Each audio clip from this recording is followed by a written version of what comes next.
So I would like to start this afternoon's event by welcoming you here. It really is an honor and a privilege, I mean sincerely.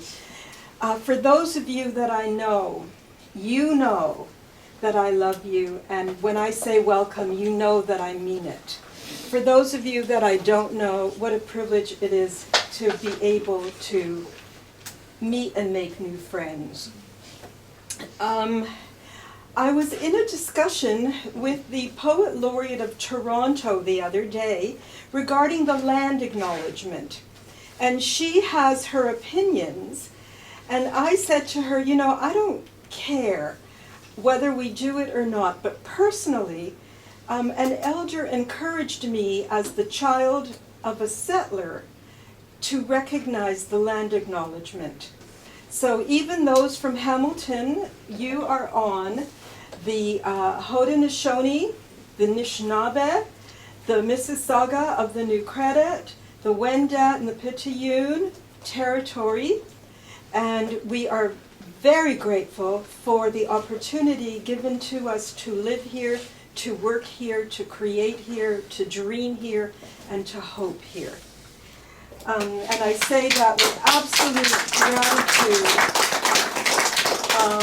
Truly, for me, you know, such gratitude for the fact that I live in Toronto on Ontario land.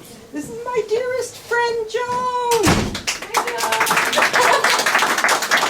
Joan, take my seat. Joan, take my seat. Or is there another seat there? But this one has a back. It doesn't matter where I sit.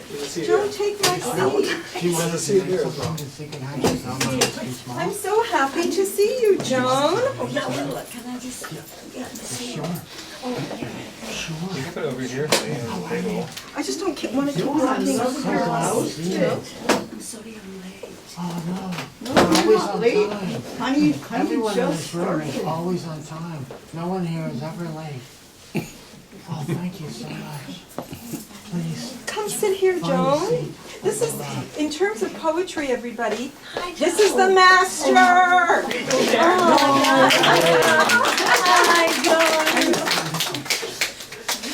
Joan, that seat doesn't have a back. Pardon? Are you sure you want to sit there with no You back? want me to switch the chair? Okay, yeah. Okay, as soon as you're not okay, let us know. So, for some of you who were here last week, I thought I'm not going to repeat the stuff that I did last week. I'm going to make this a whole new thing. Oh, sorry. And I'll try to preface everything with kind of stories. So this is National Poetry Month, and the theme this year is called Weather. So for me, this was my little thought about weather, that winter always turns to spring. Winter always turns to spring. Nichiren, 13th century sage. Born in a blizzard, tropical by nature, I am a child of the earth. Covered in snow and ice and sleet, I endure the weight of my frozen dress. It is seasonal and will change, melt. This is my hope, change. As long as I endure, have patience, winter will become spring, colorful, energetic, expectant. The grays, whites, stark blackness of winter come with warnings of danger, yet deep down, the roots of all life are merely dormant, asleep. Winter sometimes is like heartbreak, searingly cold, bitingly bitter, just enough to teach a broken heart that when there once was love, warmth, dreams still exist, reformatting. Sometimes the eye cannot see the life force of growth, entrusted to a darkened bare tree limb, latent, powerful, yet invisible. It will once again bud and blossom. Thus the promise, winter never fails to turn into spring. She always turns into spring. So, okay, that's okay. That's okay. Thank you. All right. So when we first got this wonderful little gallery, I parked on the side street, and Bill and I were walking from where I parked to here. And he looked down, and he said, "Oh, there's a fork in the road." Yes, you did. So I saw that as a metaphor. Metaphor as poetry. Go for a walk. Observe how the soles of your feet touch the pavement, grass, mud, gravel of where you're walking. You may see an object. For example, a plastic fork on the cement. What could it mean? Write the experience of seeing the footsteps of your journey. For example, a fork in the road, ambling on a crooked street, cement cracked, trees breaking through the mortar, the power of a living force, never to be underestimated. These were the obstacles to be navigated, carefully avoiding a cement shard, a route ascending for the sun, when suddenly, on this messy path, a plastic fork lay on the ground. "Look," says my friend, "a fork in the road." We stop, stare, muse. Do we walk on top of it, breaking it? Or do we walk around it, avoiding it? Or do we walk straight ahead, acknowledging the enormity of its presence? We choose to stop, for it is in observance, in stillness, that answers often find one and direct them. The fork in the road merely points. We choose. Bravo, bravo. Thank you, Nick.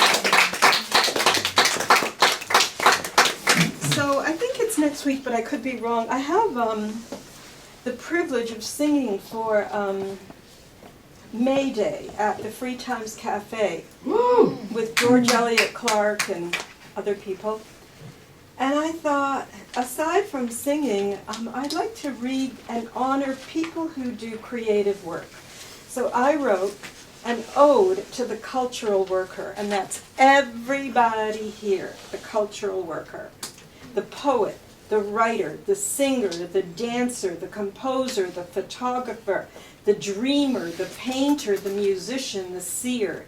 For you who value the cultural worker, this is for you.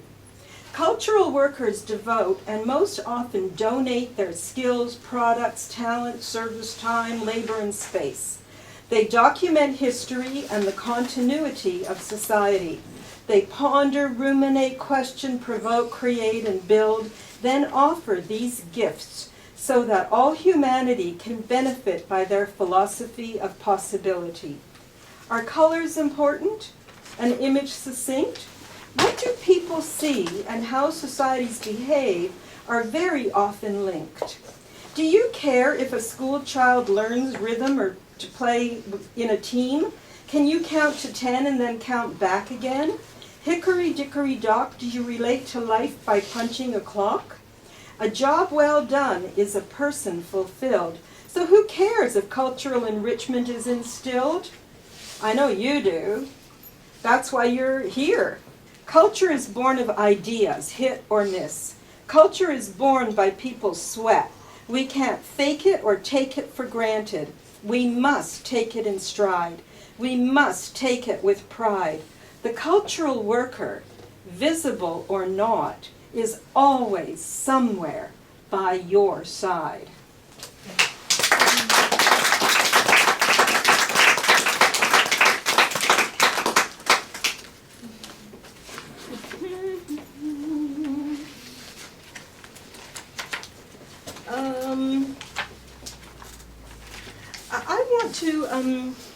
I want to try to sing this. Yes. I wrote it a long time ago. I was listening, I don't know if you've ever heard the work of Pharaoh Saunders. Yes. Yeah, so I was listening to his music, and this came out. It's called Observance of the Dance. With clarity I could see into the moment, like a curtain parting, revealing the scene of splendor. A room of great dimensions, a circle of partners, changing partners, couples, coming together, bowing, coming apart, back to back, moving on. Through countless eons of traveling, alone at times, together at times, an ancient eternal minuet, once again to meet, to greet, the day that is constant, the moment that time is memorial.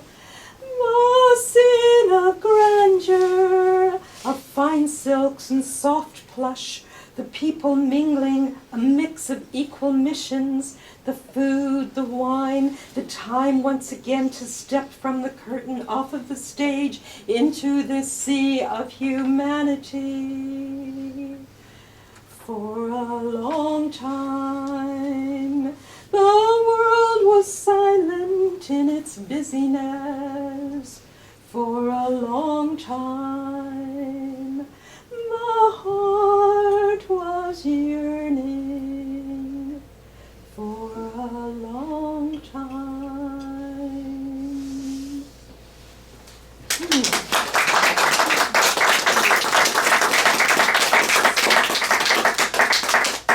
I'm not going to read this next piece, but I want to bring your attention. So, as you know, I centered her out and made her kind of like the person who gets attention she didn't want. So one of the things that I did with Joan last week was we went to a writers group and wrote about High Park. And so High Park, for those of you who don't know, is this huge park in the city that, in my humble opinion, is being threatened. If you have mobility issues, if you're elderly, if you have a disability, forget it. You can't enjoy the park because you can't walk in it. You can get to the subway and you can walk in it, but only if you're mobile. So that's my whole new bugaboo. I've been reading this piece all week. I even gave a copy to our mayor with the prayer, please hear the voice of the people who love our park. So that's all I want to say about that. One of the pieces that I wrote that was really encouraged by Bill is make uncertainty your ally. And one of the things that the Secret Handshake here does is during COVID, there was a whole lot of books being published, including my wonderful book, Bob Dylan, My Rabbi, and this. This is like, what do you call it? Like a broadsheet. Whatever I want to call it, right? So it's like a broadsheet. So it's like a big thing to bring your attention to one piece. And it's called Make Uncertainty Your Ally. Make uncertainty your ally, a wise man once said, and I took those words as if they were a skein of yarn, knitted them into a cloak, wrapping my dilemmas in its warmth. For that, I am grateful. The words, the warmth, the hope, and in hours and then moments of quiet desperation, I thought I would lose that thread and it would all unravel. But it didn't. For that, I am grateful. A caring friend called, another sent a letter, each knowing that I mattered to them, yet I saw the darkness and cried, where is my light? Where is the light? Then I let the thread go, like a balloon sailing in the air, or a kite ready to be liberated. At first, it felt like a leaf floating, relieved of being part of a tree, and then it felt like anguish, the uncertainty of the unfamiliar. A voice, a message sails on the wind crying, reach for grace, the dignity of imperfection. Be grateful. You have touched the face of boredom. Boredom would torture you. Boredom would demean you. You came close and then you veered. Uncertainty did that for you. There is more to life than being certain. There is hope, a dream yet to be discovered. You cannot do it when you are assured. It must be done when you need an ally. You know they are there, all your allies. They are hidden in the invisible uncertainty. Be grateful, walk in dignity, have hope. Let the dream find you. You got rid of what didn't serve you. The smile will come, your heart will fill with gladness. This is the promise of time. It is yours. Look no longer at what doesn't serve you. Go forth. Be grateful. Be.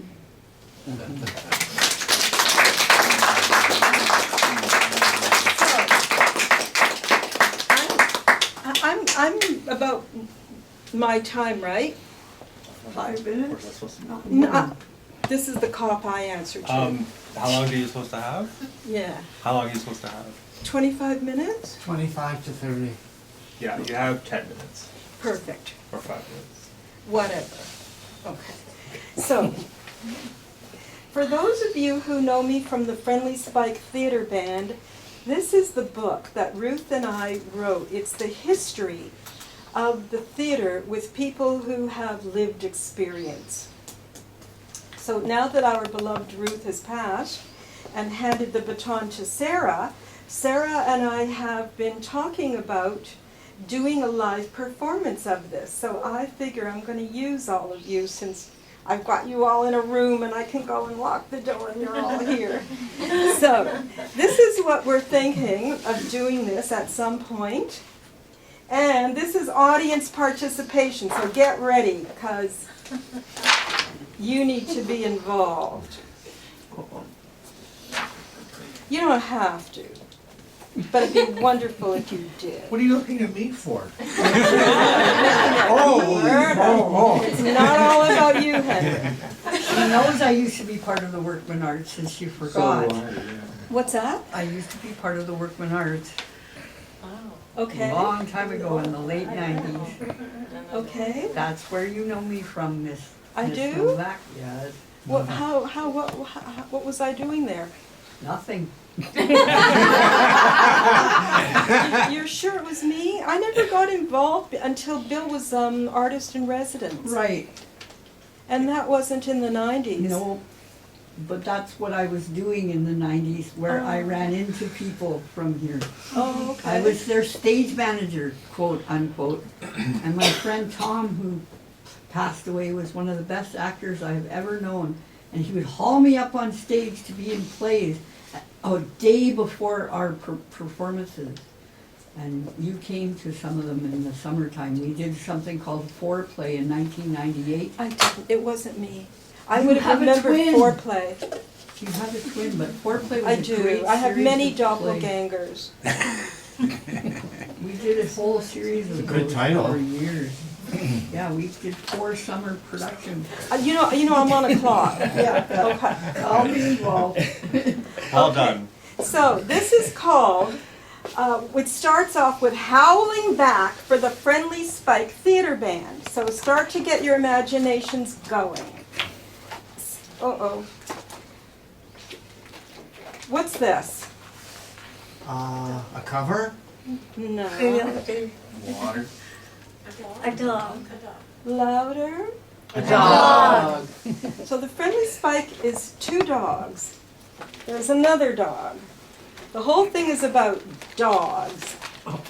So get ready, because you got to turn into dog sounds.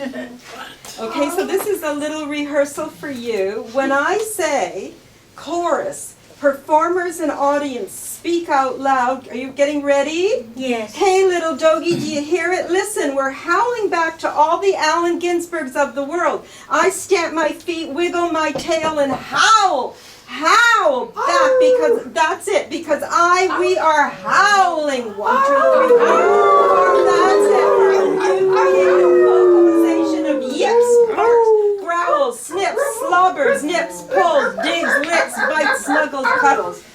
Perfect. That's your part. It'll come again. In his epic poem, Howl, written in 1956, Allen Ginsberg wrote, "I saw the best minds of my generation destroyed by madness," unquote. 33 years later, in 1989, the Friendly Spike Theater Band, a company named after two dogs, Friendly and Spike, began shaping a new understanding of madness based on their own lived experiences. They did this through play creation. My name is Novick. This is my own epic song poem, a stream of consciousness about this extraordinary endeavor and my involvement with it. A relationship going into 2 decades. With the help of founder-director Ruth Stackhouse, I am detailing the history of this company, although not comprehensive and with poetic license, by howling back at tragic madness and creating something beautiful. Please howl with me when I give you the cue, so I'll point. Well, Bard Ginsberg, your generation ain't the only frickin' one, and so we howl at the dogma, the doggerel, and the doggedy daughters, because I have seen the greatest minds of my generation excel because of madness. We're mad and we're proud. Hey, little doggy, do you hear it? Listen, we're howling back to all the Allen Ginsbergs of the world. I stamp my feet, wiggle my tail. Howl, howl, because we are howling from 1, 2, 3, 4, forward towards a new creative vocalization of yips, barks, growls, sniffs, slobbers, No, I am resilient, not destroyed. I am emerging. I'm mad. I'm madder, making a difference, singing this song. This is an urge. The urge is an urgency. The urgency is an emergency. Emerge and see. Wow. Woo! Oh, dear Bard Ginsberg, your time and my time are different. You lived during the beat generation. I live in a time when I can move to my own beat, when I can write beat poetry for Bill Bissett. In a complacent world, let sleeping dogs lie. They're content, and if not content, they become distracted. You know, sex, sax, drugs, bugs, pugs, hugs, rock and roll. Until one curious, awakened bitch starts to stir, stirring like a tenacious terrier. She asks questions. She sees stories. She knows she can make a difference, doggone it. And so with her cohorts, cuddly smiles and barking sundog, they made theater. Let's go back to the fringe festivals of 1989 and the early 1990s. One, which gave rise to Rochdale, a multimedia play about a hippie college, an alternative way of learning things. Rochdale, Bard Ginsberg, where back in the early 1970s, you and Maestro John Burroughs came to sniff at the goings-on and on to the University of Toronto, where you, Bard Ginsberg, you and your drum found me. We are connected in time and events and concerns and business. Do you hear me? These are the dog days of summer, hot, sultry, just waiting for the heat to stir the cockles of the unfulfilled heart. Neil's dog. Hey, little doggy, did you hear it? Listen, we're howling back to all the Allen Ginsbergs of the world. I stamp my feet, wiggle my tail, howl back because we are howling for 1, 2, 3, 4, forward towards a new creative vocalization of yips, barks, growls, sniffs, sloppers, nips, pulls, digs, licks, bites, snuggles, cuddles. We don't need your sympathy. We need opportunity. Housing, education, socialization, inclusion, accessible urban parkland. We need to destroy stigma. We need healthy food. We need good, breathable air. We need everything human beings need. Guess what? We are human beings. transformative, inspired, misunderstood, howling, baying beings, and we are not barking up the wrong tree. Last time. Hey, little Jogie, did you hear it? Listen. I stamp my feet, wiggle my tail, howl, howl, because we are howling from 1, 2, 3, 4 forward towards a new creative vocalization of yips, barks, growls, sniffs, slobbers, nips, pulls, digs, licks, and bites, snuggles, cuddles. Listen to the howling. It will direct you. So thank you.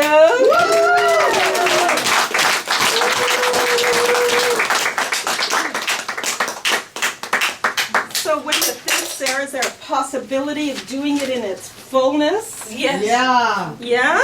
Okay. There's some really freaked out dentist next door. What's that? What? I said there must be some really freaked out dentist next door after this.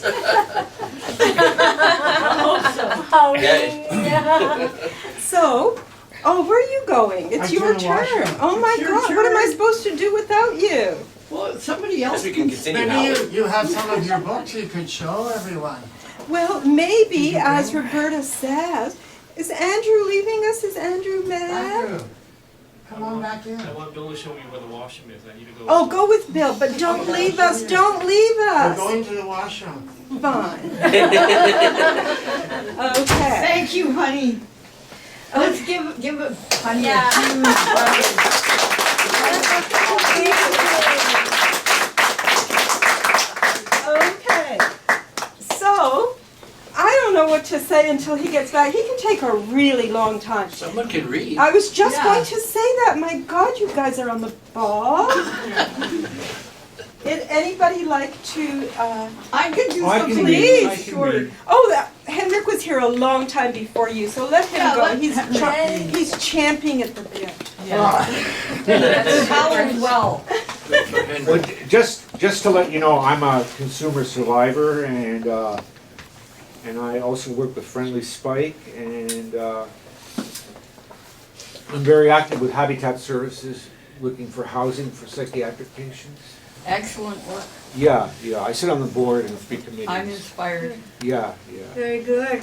And, well, this speaks for itself, because I have a couple friends who are in hospital right now with severe problems, psychiatric problems. So I wrote this, a little while ago, but I rewrote it, so, I hope I don't get stage fright. I suffer from schizophrenia.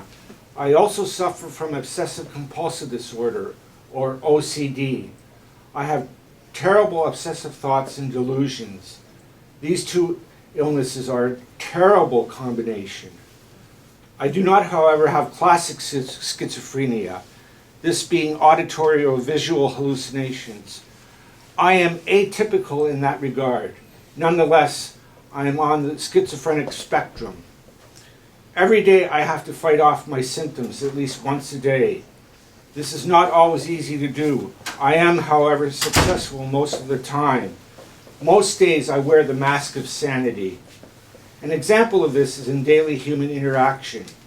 Many people say hello and how are you? And we respond, hello, I'm fine, thanks. In reality, no one wants to know you're not well. We do this to be polite and sociable. In fact, there are some days I don't want to get out of bed. I don't feel well. I have to fight these feelings, and I usually get up anyway. I wear the mask of sanity. Needless to say, there are those who can't wear the mask of sanity. They being those suffering their first psychosis. They being those who have gone off their medication. They being those who have fallen through the cracks of the psychiatric system. Moreover, there are those who don't want to wear the mask of sanity. They are those who have had a bad experience with psychiatry. They don't want medication or psychotherapy. They would rather put up with their symptoms than trust in psychiatry. Regardless of your own mental health, there are 2 things to remember. First is the mask of sanity fits some people well. Second, It does not fit some people well at all. The next time you pass by people on a busy street, remember some of those people are wearing the mask of sanity. You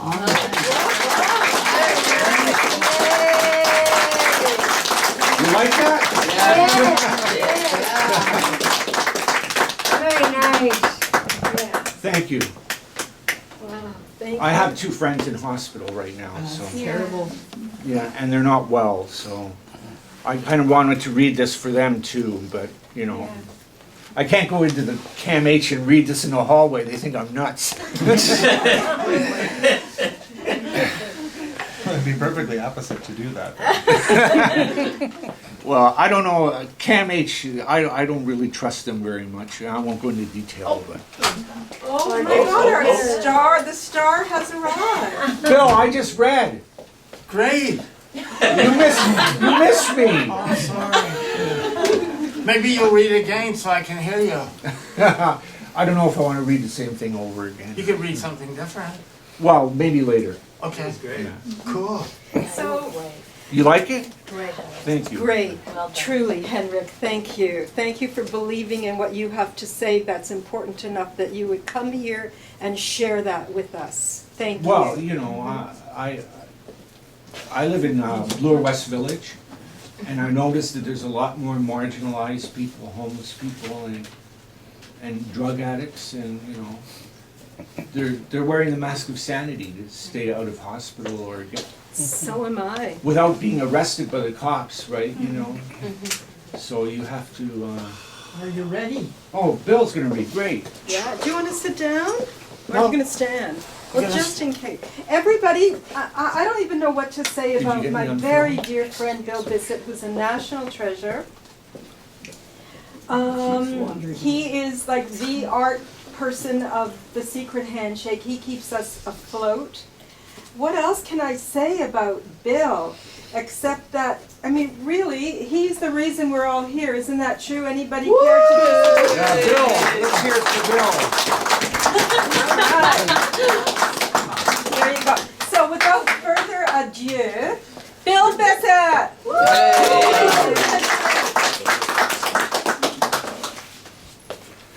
Thanks for coming, everyone. Thanks for asking me, honey.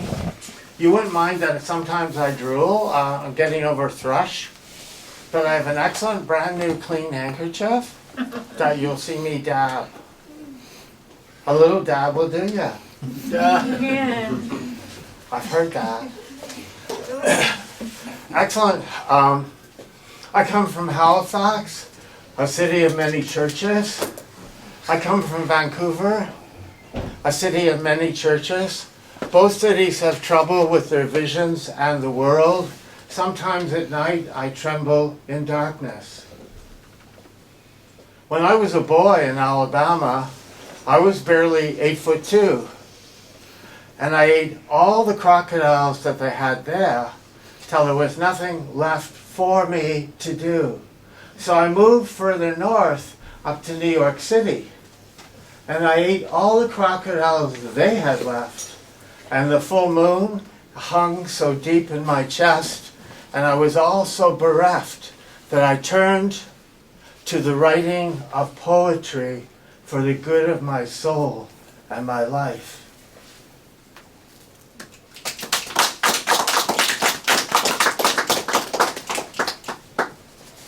Thank you. This poem I wrote with a very excellent friend who is very close to me still often, Arlene Lampert, who went to Spirits just over a year ago.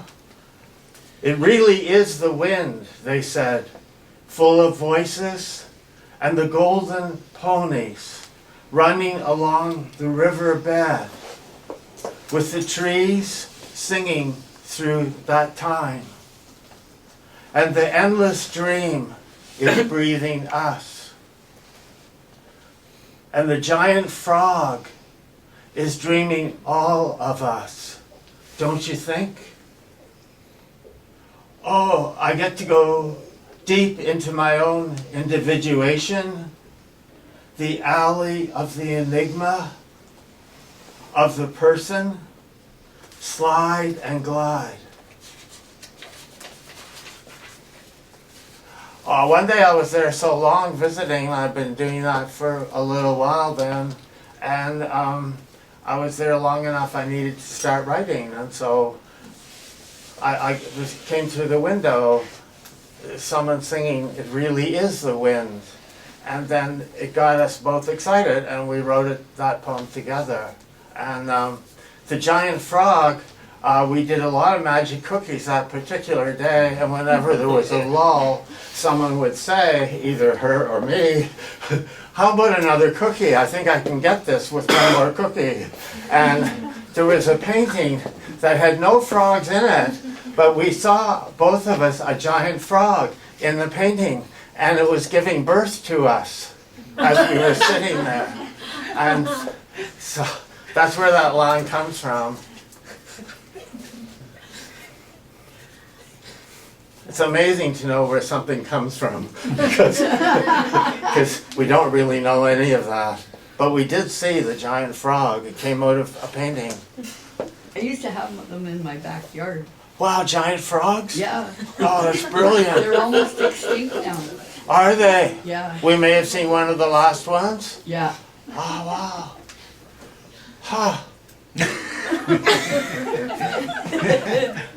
Writing Without Stories, Meditations on Gold Mountain, 7. One of the books I showed a few minutes ago, it's The Sailor's Life, Meditations on Gold Mountain. It's kind of a book of meditations within nature and different changes that happen. And sometimes it's using language without using language. And it's a reference to whether questions that can be done and how to do it. And there's some visiting writers in the book. They appear in the book visiting, and different things they say about the materiality of language. Whether it has a materiality, do we invent it, concoct it, does it matter if we have it, and are we born into it, with it, does it give birth to us? Writing Without Stories, Meditations on Gold Mountain, 7. Sometimes nothing will get done if you work within linear causality. What if that person never comes? And then how can I this or that? The iceberg Casturi, the third tree house on the left. Did the message get through? At last I'm sleepwalking, a parade of ATVs. OMG, I'm calling about the renewal and the reset. Emerald dreams are ebullient and full of mercy. The castle is ancient, looking for all the openings. A discussion about faucets rapidly ensued. The mighty castle of love. Real dragons are in the moat. No worries, so much is inside. Each magic box, fingers are expressions, and hold the clay cups for gold tea of the soul. Drink openings are always happening. There's an opening on Venus, only 12 hours away. You must carry the new fridge to the 12th remonstrance on the fleshy curve of, in the hidden valley, looking for the openings in the sleepwalking seam. Weren't you captain of the Wraith Nebulae? You did want to see someone about a transfer?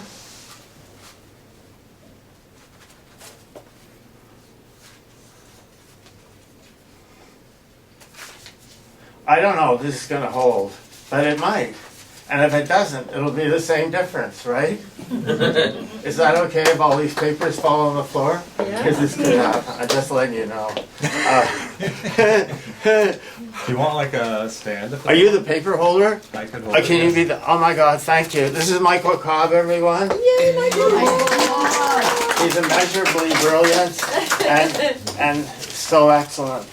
So okay, even the time frame was perfect, and he said this with much languor that made you think of so many ships coming into harbor, safely and strong, all their sails, many colors, in the many shades, projecting from the sky. Ah, he further thought, much of the stress falling from him, from that long wait that perhaps only he was aware of, as to whether he would ship out on his favorite ship, its purple sails blazoned in the early morning haze from the fog and changing seasons, ice turning to yellow, wishing as mellow as it could be, heading to sea. Would he rather have stayed in the harbor without the stress of adventure, the sometimes stress of starting always again, or, for it was the adventure, sure, the salt, the water stinging his eyes and face, the pleasure of that, and the possibility of treasure always enhancing him and his radiant searching.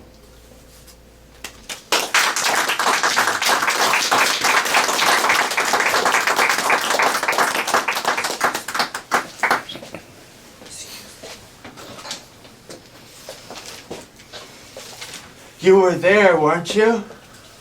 I was there, waiting for you. Languid, our bodies slide through the oranges and sapphire. Liquid lightning all around us, finding us aware. And there, the discovery of our moistures, our lips opening, the soundless oh, we slide all over the sides of, rolling with the carnival ponies, the sweetest disordering. I'm lifting you to take it all in, and we are home and rallying through the windows. A golden freighter rolls, lumbering and deftly making the most subtle waves move into breakers. On shore, the time unfolds us, holds us, breathing. Rumors of snow in the lower valley uncoils us, not trembling, though we could be and are so sure. Very good, very good. Thanks a lot. Thank you. Thanks. Speaking of environmental issues, I don't think it's fair of people trying to stop fish from farming. Do you? Why are people so mad at, say, salmon farming? Isn't that good for the salmon? All the exercise in the work? And open air? Wouldn't farming make salmon stronger, more agile, more full of nutrients? For us to benefit? If people don't want to farm themselves anymore, why not let salmon do the farming? Why stop the salmon from farming? Isn't that their decision to make? And wouldn't it be good for all concerned? Wouldn't it? Though it could be said, how could salmon farm on their fins to push the plows, etc.? Can they become primates overnight? And if not, can they really farm on their backs, as some claim? Can you? Imagine salmon floundering. No. As so many people have farmed on their backs, or was that farming? Sorry, that was a little too deep for me.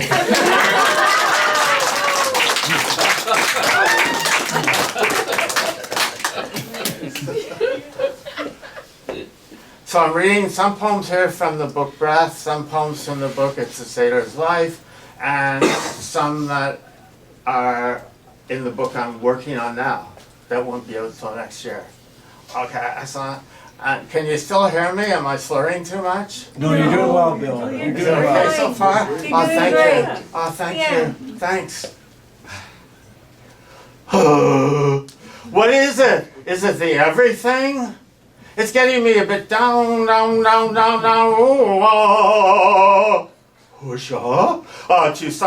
To some mornings as well, longer to rise above the parade pandemic peccadillos, and tragedies and the right wing who don't understand the progressive nature, eventual of evolutionary being of her story, and all our needs for more equity. The reactionary to go backwards. We all want to go forwards all the time, and taking us with them. There's a huge mountain country rain this morning. Congealing the sound of it, reassuring, heavy pelting, a sound, the beauty of a lot deferred, the arrangement of Venus with Mercury, better link than previous. Gravity based on dynamics, we're going on through it. Napa, Pana, Pani, Ria, awakening. Sometimes through where a tiny town in the pyramids, where the bell ringing at dawn had reached the zenith of archipelagos and mystery light, cautiously creeping along the shore and gauging whether the clamber up the cliff is possible. Only doing inside. Inside cleaning is a safer bet, and that can go on, really with chanting, and then we'll see what happens, and the snakes released from our mind's coil and recoil along the filing and distributable, indescribable mountain, and energy, surely, berries, can you write in, can you further the falls, scribbling the luck and the booba scribble, riddle me a scribble, which puzzle bins, a Cajun, a bibba key, a babble, a kinkery. So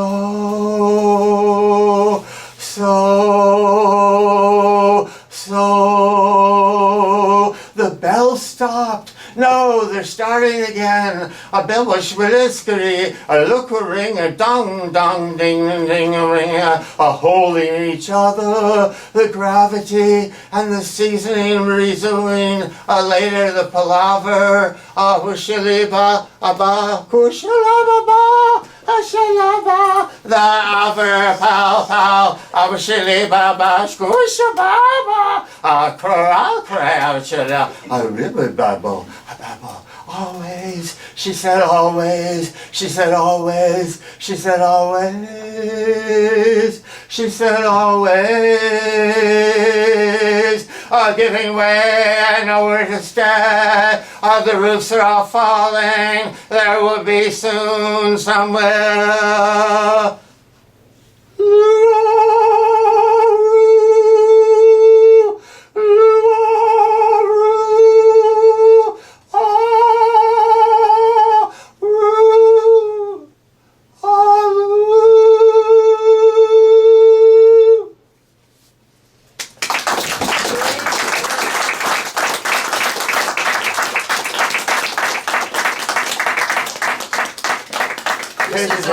the new book?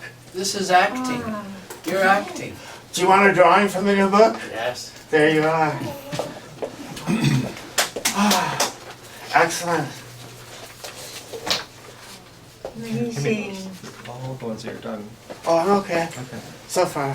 How, time? What time? You have plenty of time. I what? You have plenty of time. Plenty of time? I have plenty of time.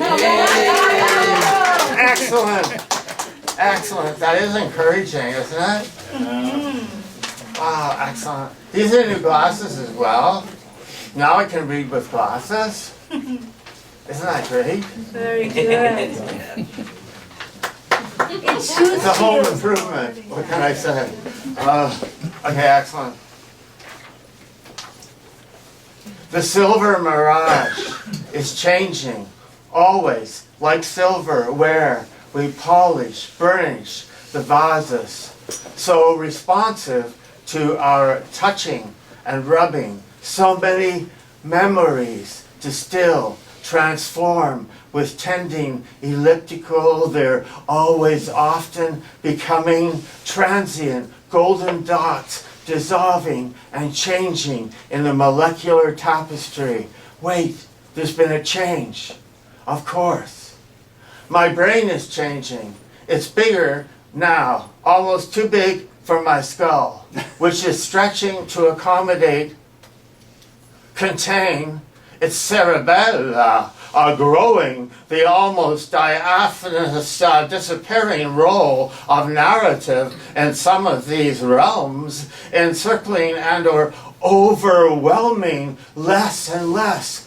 They're changing into the continuing strands of or castrations or castrations we carry and distilling the edges of almost anything, almost usually parading through, and by years and years of interaction, years of less so, burnishing until almost golden.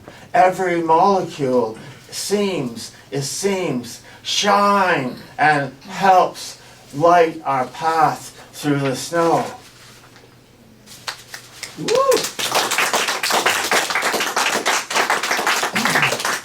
A lot of these poems were written in Mattawa, where I lived off and on the last 7 years, in a very idyllic situation. And then it was like in a movie we saw as children. I don't know if anyone can remember. Remember that the arm would come in front of the screen, and there would be a calendar, and it would turn the pages. And now Bill's next adventure is to return to Toronto full time.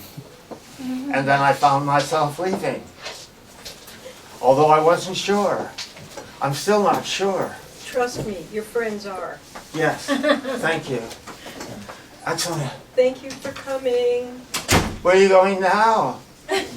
Where are they going? Okay. So, Occidendo, baboshke, lendoshke.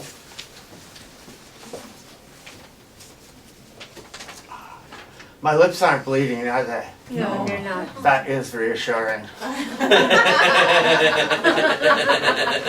One time I was doing something, all of a sudden it started bleeding and all this water poured out. I said, it's just thrush. Imagine they used to use that word for singers, right? So when he first told me, I thought, well, I used to know people that had thrush. That was a lot back in the day, as they used to call it. Anyway, it's getting better, so I don't care. I'm very lucky. Molecule by molecule, the awesomeness of each word, each breath with us, sustains us, and for sure enlivens us. Skimming across the meadow and lifting the huge milk jars to places of some safety, leads and guides us to the deeper understanding, even within this time vortex. Wednesday say, see how they. When the driver took 3 hours to get home, stopping just in from Bay and a random parking lot to pick up a passenger and talked for a while with some Gabardine folks who suddenly appeared for a consult, 3 hours for what usually is half-hour tops. Yes, what's the difference? The journey was lagging, and the driver would ask, now we are all tucked in tight in our safety belts. I heard a cow moo somewhere in this urban concrete traffic and saw someone's arms spread out against the bluest sky ever, beckoning and or impeaching, perhaps imploring. The music sometimes was slower and backwards. Now we are all safe in our belts, he would say, aren't we? Now, if that isn't a time vortex, and the driver up front telling full lullaby stories to assuage any aggravation, and for skeptics, we did arrive at our destination, parcels and briefcases well in hand, molecule by molecule, proof, arriving at destination, clock on stove kitchen, 5:30, left the pickup stop, 2:25. Are some molecules slower than others? Is there a ramp off the regular molecules that only the driver knew? Who the aggravated passenger kept complaining about, saying, I don't play games, almost hissing under his teeth. I think this is a magic lane, I said. A rest, perhaps. You could see it as. And isn't that so wonderful? I don't want to. Rest, he sighed. Will we ever get there? There are different lanes and different molecules, and all vortices can be wonderful. Each breath, each touch regains the water and being. Although I almost ran after the driver when he drove past me at first without looking, and me in the designated spot, he drove up a street and way down another, and noticing me flailing not at all with my arms and cane, I went after him calling out, I'm here! And at last he noticed me and said, we have to pick up another passenger. Is that okay with you? Of course, I said. That's fine. In the car, he said, I'll search. I thought it was one of these buildings. No? Okay, let's go. Anyway, and we actually took off, weaving in and out of strange and different streets and alleys, as you know, and for me, it was very relaxing, just what I needed. Listen to my soothing voice, he said. Whenever you're in trouble, remember me. And the slow lane, so good for dreaming, and isn't life a dream, he asked. It was a beautiful day, somewhere in spring, a good day for seeing so much more of the city than I'd ever seen. And the driver's reassuring voice, everything's fine, everything's fine. Molecule by molecule, where the elephants dream. Woo!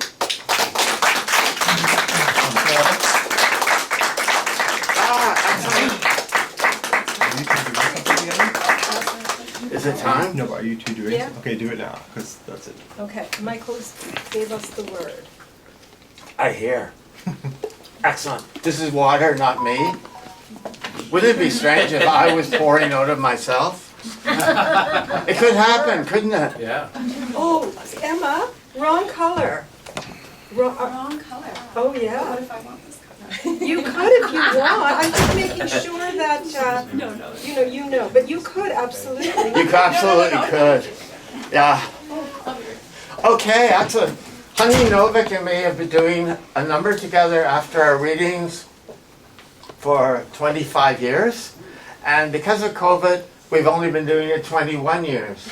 So we need to do it again today, the first time since perhaps before COVID. We don't know, because we do it every time we're together. That's all. I'd like to introduce and thank very much for having me, Honey Novick. Thank you, everybody. I know. Okay, excellent. Oh, Shilebo, Shababoski. I don't know, I said. I don't know. I just don't know, I said. I don't know. Is it okay if I say I don't know, I said?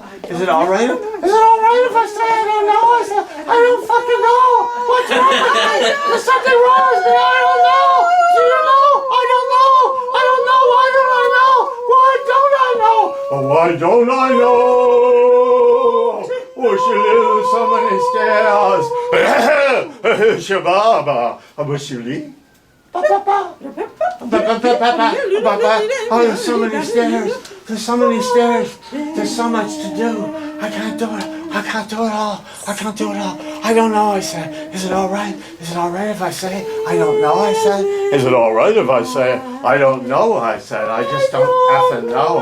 Oh, I don't know. I don't know. I don't know. I don't know. I don't know. There's so many stairs. There's so many stairs. There's so many stairs. Why are there so many stairs? They go on endlessly. They go on forever. And the stairs go on forever. And the stairs go on forever. And the stairs go on forever. And the stairs go on forever.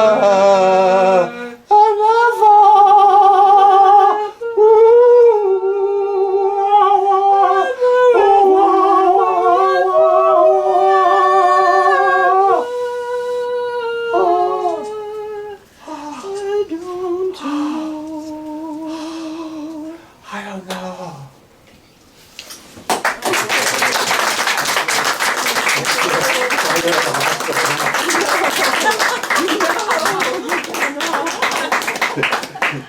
Thanks, Bill. Thank you. Oh, you're welcome. Thank you all very much. Amazing. Thank you, every one of you. Thank you.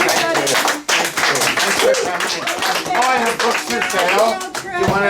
Does anyone want to look at a book for sale? I have books for sale. Is that interesting? Would you like to see some books? But at this moment? Yes. Later. We'll do it after. After what? After everyone else is done reading. Like, All right. we're Okay. all- Excellent. when we're wrapping it up. There. Excellent. George is next. Oh my God. Excellent. How long did I stand for? Oh, 40 minutes. Really? Yeah. Oh my God. The doctors will be amazed. They said I I'd think never the- be able to do that again. The room was amazing. Excuse me, I got one. Wow. Okay, so besides David and Ethelrida, is anybody else expecting wheel trans? So George, I'm going to ask you if you would mind if they went before you. Sure. Thank you. And I'm sure they appreciate it as well. So you're gonna go first and then Ethelrida? No, but somebody else before me. David. Yeah, David. And somebody else before me can go, and then me. Because it's 4 or 5. 4 or 5. Okay, so then David and then George and then Ethelrida. So everybody, please join me in welcoming David McCue. Do you need something to sit down on? I'll be okay. You sure? Yeah. Is there anything you'd like me to say about you? I'm proud to be creative. Did you hear that? I'll reiterate. He's proud to be creative.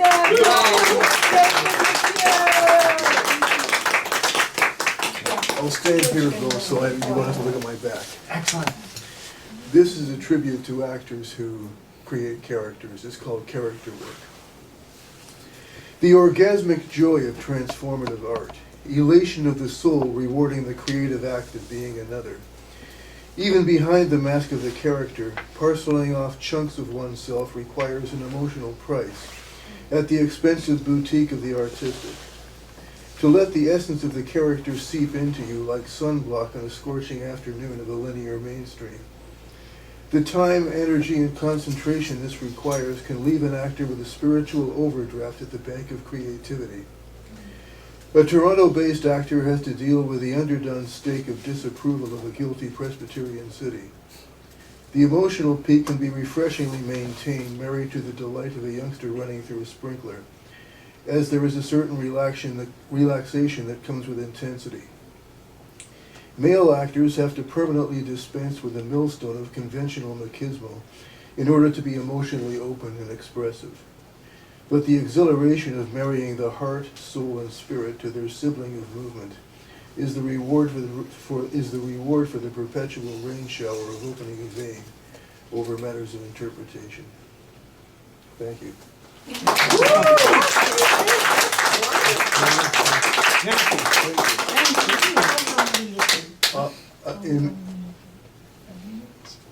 It's okay, don't worry, we're the cops, don't worry, relax.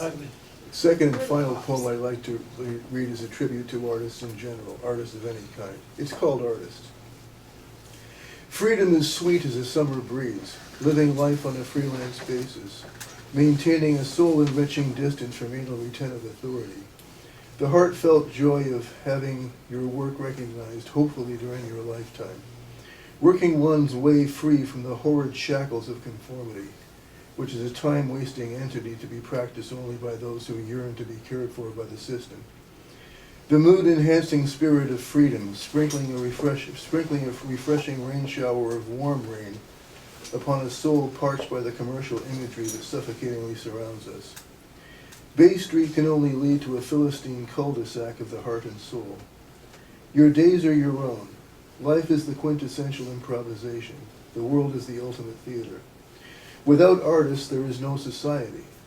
A life lived in infinite gratitude that only living free can provide. The word security should be stricken from the dictionary. Thanks for your time. Wow, thank you, McCue. Wow, isn't it wonderful to be here? Oh, thank you so much. So now I'm going to change the order a little bit. I want you to introduce you to a really important person to the Secret Handshake. He's a writer, an award-winning writer, a very good friend, another deep thinker. For me personally, he spurred my wonderful book that the Secret Handshake published called Bob Dylan and My Rabbi. So I would like to introduce to you, if you don't already know him, George Zancola! Well, thanks, Bill and Honey, for that intro. Thank you very much. Do you want to sit down? No, I think I can stand. I don't want to let anybody down. No, I don't want to spoil the succession of standing. I don't know what I'm saying. So, but I'm gonna thanks to all the wonderful people that read and everyone that's doing poetry and reading and writing, and that is tremendous. I've been doing flash fiction pieces of short ones. This is 300 words long about an institution I once was in, long time ago. This is about going on a date. It's called An Evening in Paradise. It might be comedic, but it wasn't funny at the time. An Evening in Paradise. I'm here to see Brenda. We're going to see a movie.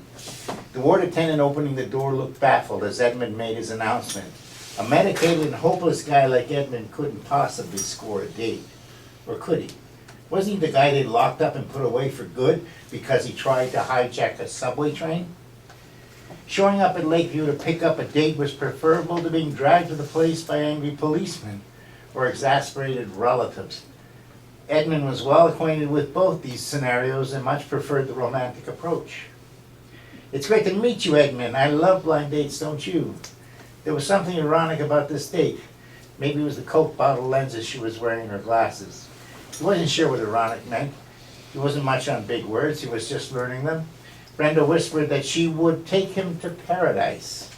Then she started laughing at him. Edmund was only learning the difference between implication and a definite negative or a no-go, as he called rejection. Edmund became alarmed, not knowing exactly what she meant to convey to him. What do you mean by paradise? I thought we were going to see a movie. Andrew was not trying to be funny. He needed to know. He was usually in his room, in the boarding house where they had discharged him from Lakeview to listen to outdated music. All she meant was that she wanted to go to Paradise, a popular local bar. She knew the bouncer. She could get them good seats. Are you serious? She asked in return. She started laughing at him again. He laughed along with her. He did not mind acting out any part that was deemed by another person that he should play. Even so, the night was going to be a long one. Thank you. That's. Thanks, George. All right.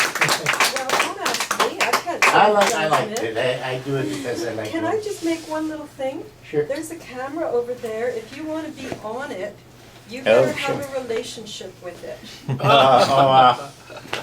Okay. Do whatever you want. Yes. I'll just. But just know that it's there. Okay, I'm just gonna find this poem. This is a I don't want to take too much time. But okay, this is Destination Rhyme from about the same time, looking back in the 70s. But the Destination Rhyme. I'm inside the drop-in for psychiatric survivors. The one who bled for the world is telling me in a roundabout speech that she is short 20 cents for a 25-cent coffee for sale by the cup at the counter near the pool table. I'm so inside the drop-in the police don't recognize me anymore, and real women bear on my existence with harsh disillusionment. The claim for achievement of survival here has skeptics. I'm so inside the drop-in that it doesn't seem too awful to deny my partner 20 cents. I'm into this drop-in for the redemption hiding in the corners, in the tables and chairs, the bloody cull from the laughing stock, the sacrifice that cannot be mouthed, the awkward fear, the gold tooth in your crown, the gem from the fifth bed in a row of 20 in the men's ward. I'm here where the A-side radio hit still plays in cruel repetition to a haze of incomprehensibilities, marking passage from wild dancing to medicated civility. I'm in the drop-in being pushed while I ride on the edges of a fight and weep over the terms given for surrender. Thank you. Thanks, George.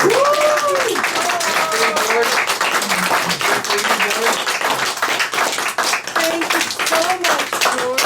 Always for being so clear and just having something to say. Thank you. Thanks. So next, it's my privilege to introduce to you Ethelrida, who is also a very long-time friend of the Secret Handshake community. She's a singer, an artist. I think of you as a socialite, but that's me. Anyway, please welcome the wonderful Ethelrida. Thank you very much, honey. You want to sit down? No, I'll stand. Okay. I'll manage. I am supposed to, this is actually a song and a poem in one. But I will read this in my language, in my own language. I performed this at the Share 2 weeks ago with Bon, the Iranian community. Shaba. Shaba, yeah. Shaba Share. Shaba Share. And with Bon, and I think I told Bill, I'm going to share it with you. It's called Ask Yourself Now or Tanungin Mo Ang Sarili. Because in that place you could share from your own language. I think so, just to change it, I'm going to do the same thing here. Tanungin mo ang sarili. Ask yourself now. Nasaan ka na ngayon? Where are you now? Sakal ng nagdaang kahapon, strangled by a past that's never gonna come back.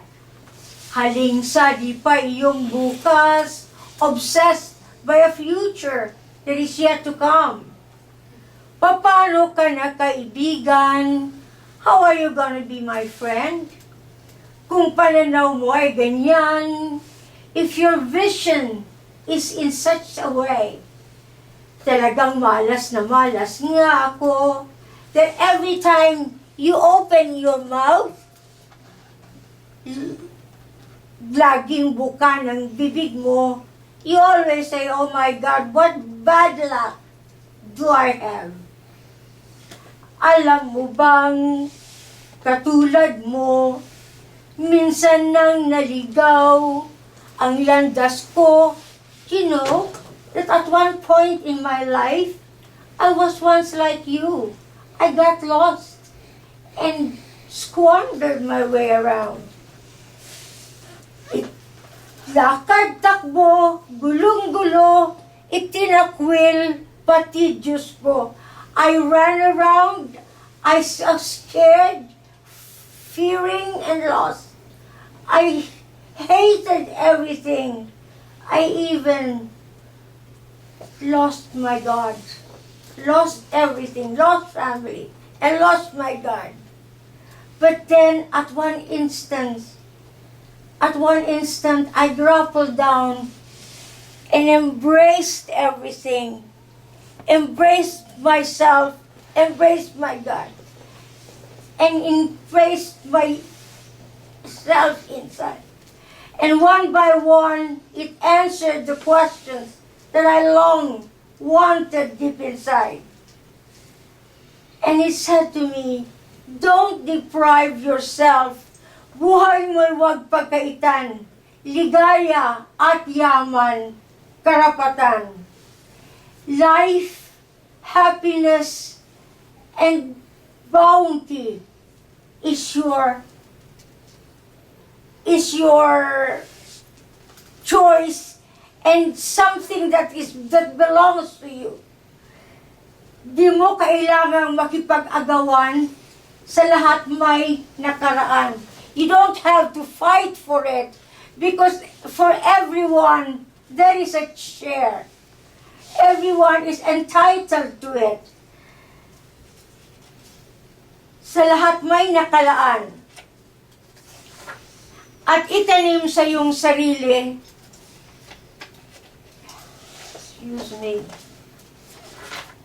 At itanim sa iyong sarili, unos ng kahapon ay lumipas na. At please put it in your mind that the storm of the past is over. Araw ng bukas ay lilipas pa. The sun of tomorrow is still to rise. Ngayon, habang gising, bumangon ka na. And now, while you're awake, rise and face yourself and the world. Thank you very much. Thank you.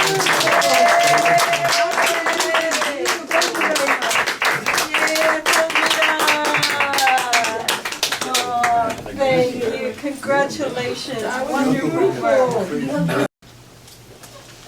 This is the wonderful Michael Cobb, who is a real mainstay. On a personal level, I have to tell you what he does. He's a parfumier. He makes perfume.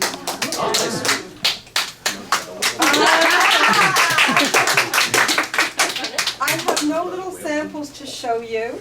So Henry is the most brilliant documentarian, totally. You met Henrik, you'll meet Roberta. Andrew came to us about a year ago with an interest in love of poetry, and slowly is, acquainted. I'll introduce Marie later and Laura later, but David Tinmouth is also a really huge mainstay. I don't know what he would do without him. It's true. I don't know what I would do. Or I would him. do, yeah. That's what I just said. I know, He. I'm just repeating. Oh, okay. I don't know what I would do either, David. So as you know, in my humble opinion, Joan, my very dear friend, is like the master poet. Can we clap for Andrew again and then Joan as Yeah, well? yeah. So now that everybody's back and situated and, Joan is an awesome writer too. Absolutely. Did you want to read something or read No, something? it's Okay, fine. Fine. I'm glad you're here. I'm always happy to see you, always. So next on our list, on my list, is James Dunnigan, who to me is a new friend to the Secret Handshake. And I think you came with not the reading from last week, but the reading prior with those people. Yep. Yeah. So I don't really know what to say about James other than he's friendly. I'm really looking forward to listening to what you have to say. And please take your time in the light and welcome, and I'm looking forward to this. Thank you very much. All right, I got two pieces for you. They're both about Ethelrida Zabala-laxa, who is my mother's half-sister's mother. That makes her my half-grandmother. I don't know if we have a word for that. If we chop off the end of grandmother on either end, we get andmoth, and I guess that would probably be my approximation. So it's about my andmoth. And she was a painter and a refugee from Hungary. And I didn't know her personally, but her art surrounds the household. You know, there's a painting of hers on every wall in my parents' place. This is about some of those paintings. And this one's called Watercolors. Watercolors 1. Analytically speaking, the process owes much to your average lightning storm. And who hasn't seen that eminent deathcraft mangle a June horizon with all of December's conflations? Not in the affect of those seasons, so to speak, but as if in their rainfire disaffection, fine acid of this art, of all things made, all surfaces, all structures.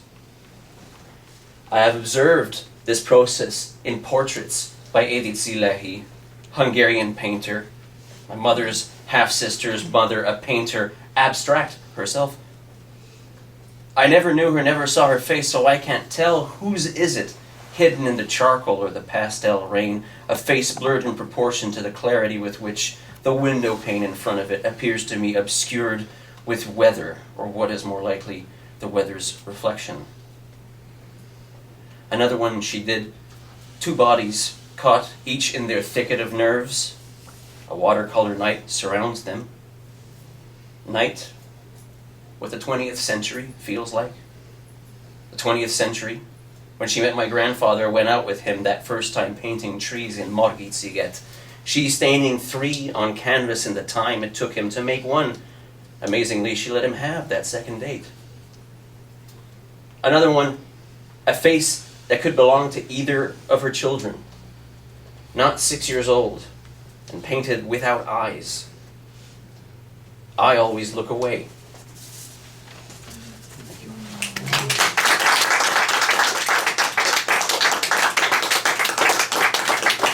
Thank you so much. And this is part 2, Watercolors 2. I like the art that devastates me, wastes me, makes me vast, like a town emptied of its people, like a field that's never known the spoil of a human hand, like the world that hollows in me whenever, Edith, I look at your paintings, or at the pictures I've taken of them, at 3 vast removes from your presence. And in that hollow world, I'm in Hendrickje again, green in the blue Danube's arms, green with joy that knows only joy, seeing you again, whose hand I think I glimpsed in those watercolor strokes, and so much wanted to hold, as I imagine he may have in the first timid color of his equally different, eventually regretted love. I'm sorry, Edith, I got that story wrong the first time. He was the watercolorist, and you were the oil painter, vast with skill in making him feel small. Small as he and you are large, so large on that small island in the Danube of a quarter of my blood. Thank you very much. What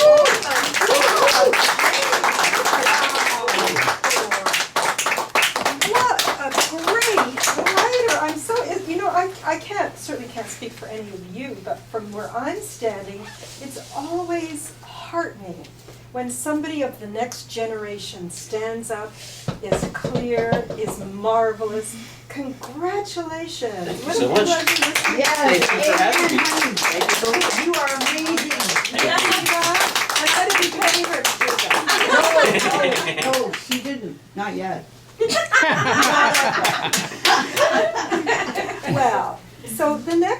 and it's truly my privilege to introduce to you. It has a bit of a story.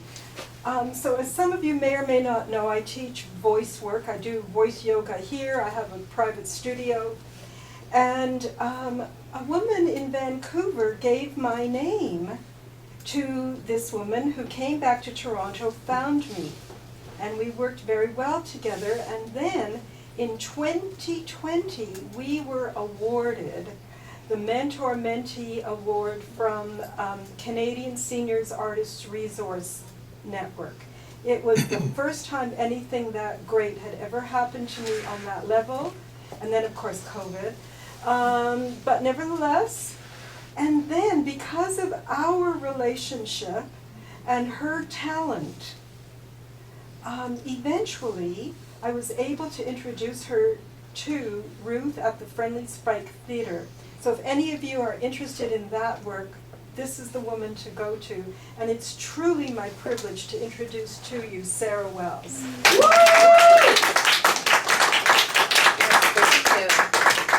Thank you, honey. And thank you to everyone for being here today and lining up on the same frequency. This is wonderful. Thank you, Bill. And Ruth is not with us anymore, but thank you to Ruth Stackhouse. Okay. I have just a few poems I'll read that I haven't shared some of these yet, but I found them in my journal within the last 6 months and I decided to type them up yesterday. So I'll begin. This one I wrote on August 7th, 2023, and it's called Sideswiped. The line tells secrets endorsed by evolvement of thy brain. Except for my loneliness, sideswiping reality. TikTok dances, mercy cries. Eat hot pizza and your gallbladder dies. Skyscrape details, and I hold on to the morning rise.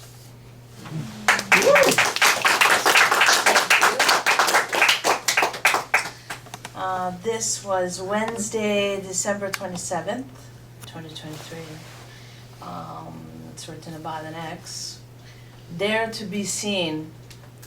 Christmas morning, dare to be seen. Tiptoe Santa-like, dare to be seen. Discomforts in soul, feelings, pondering, stewing, dare to be seen. Ran away like a fairy reindeer, her sleigh in disguise. Disguise of a delivery driver, dare to be seen. Resolved entanglement, two souls enlightened, beat for another.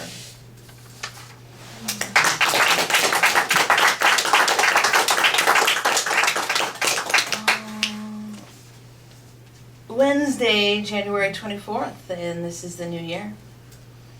To be reckoned with. Fate, circumstances unknown. Trusting process over fortress. Inner work needed, thy holds the truth. Belonging in existence greater than material desires. Legacy in art lasts forever. Possessions donated to Value Village. Hearts touched will soar to other galaxies and live on with you and within you. A warrior to be reckoned with. I'm just going to say one more that ends on this one. Thursday, February 1st, where I was born. The essence of your voice saying, let go, it's killing your soul. Eyes swell with realization, one day I won't go home. Painful to lose childhood memories in substance form, everything that reminded me of my father. Realizing the memories that belong to me are the ones I hope to never forget. Foreseen future in this sack of mainly bacteria, few human cells. Microbiome fluctuates to change, evolved by experiences. As my identity will be more than where I was born. Thank you. Thank you so much. Yay, Sarah. Okay, please, one more time for Sarah. So it's really, really not just a privilege, but an honor to introduce to you Henrik Martinuk. who does documentary. His eye, his artistic eye, is such a gift to the artistic world that it's really my privilege and pleasure to be one of his subjects. This is Bill and others, but nevertheless, I'm just so happy that he's here and wants to make a contribution to this artistic event.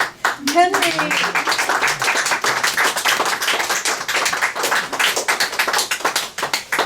Lucky for you all, I'm going to be very brief.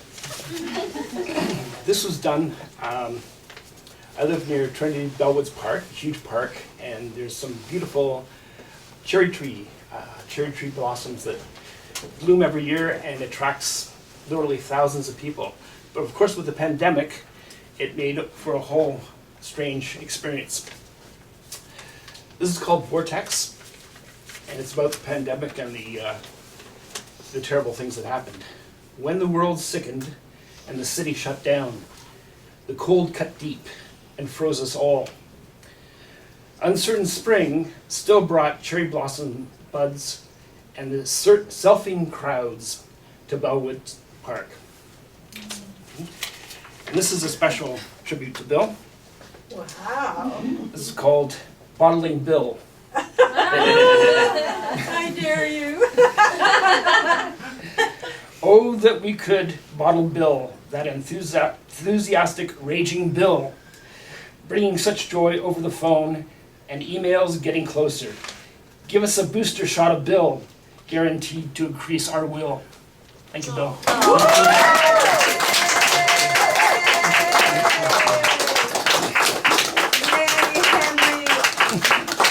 Henry with a generous heart. Okay, next is also a new friend who I had the privilege of meeting at our last reading here last week only, right? Only Yes. last week. Oh my gosh. I know. Yeah. It's true, isn't it? I know. And then I went home and I saw on Facebook, I guess it was, another reading of feminists or female writers. And so, without really knowing much about her, is there anything you want me to say? Well, she's a new friend. She writes with women artists. She's here twice, which in my opinion is very important if she's here twice in 2 weeks. Deb O'Rourke.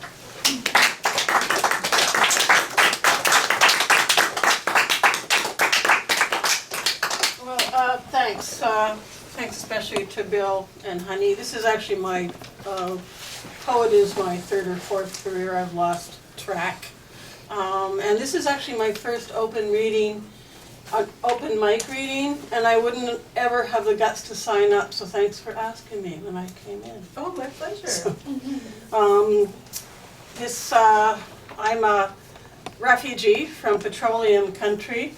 I did come here many, many years ago from Alberta, but of course there is nowhere to go. We're all refugees from petroleum country.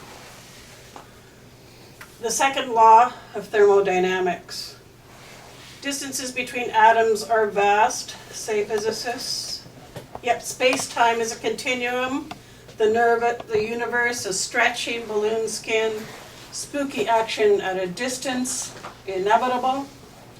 Distances between people, also complicated. We juggle the paradoxes of positive and negative, order and chaos, irreversibility and uncertainty, the looming threat of entropy. As pressures surge, our temperatures rise. We quiver, careen, and bounce off each other. Friction turns up the heat. Our agitations beat at the piston. In physics terms, we do work.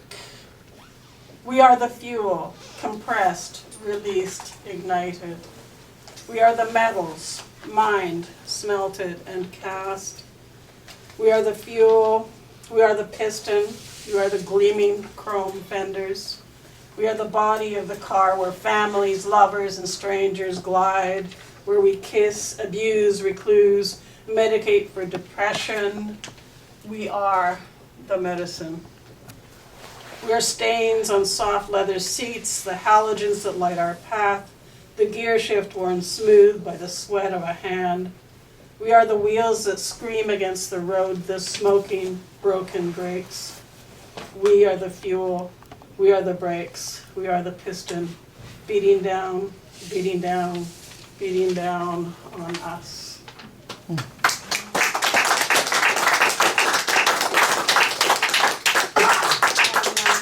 Not to be a total Captain Bring Down, I'm gonna conclude with a little advice from an old friend of mine, the migrating monarch butterfly.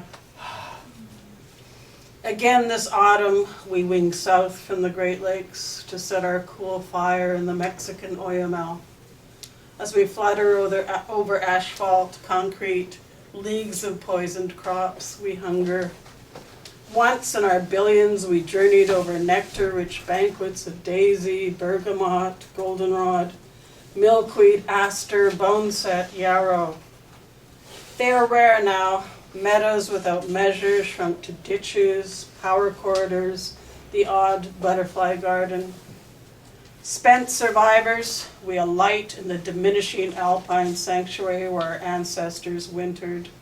Nestling wing to amber wing, our drowsy gathering sets the cool green slopes aglow.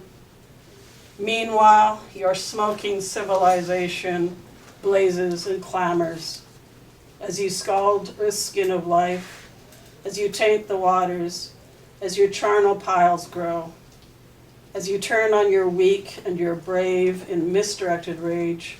You will need our story. Remember us. Remember the strength of butterflies. Wow. That's beautiful. A woman after my own heart. Thank you so much. Okay, for something completely different, and I don't even know what to say other than I'm so excited to welcome to the Secret Handshake and to you, Roberta! Taylor. Do you want a chair? No, Okay. we're all standing. We're all standing. I'm a little cramped in one knee, but we're all We're standing. doing it. Yeah. Hi, I didn't bring my book, and Bill took his home, so I wrote a piece for just now. Wow. Now I have to find it. This is this is harder. Bill, this is inspired by you and Leonard Cohen. Wow, thank you. Space. Space is not the frontier we deserve, nor the fate we belong to. Time has stopped and started to go backwards. Why is God not paying attention to his creation, to the cries of the unborn, of the undead? And those waiting in the wings, no mercy. The pain of it all ends in birth. Spring, spring, just starts and then it stops. Thank you, Leonard. Your words ring true today. That's beautiful.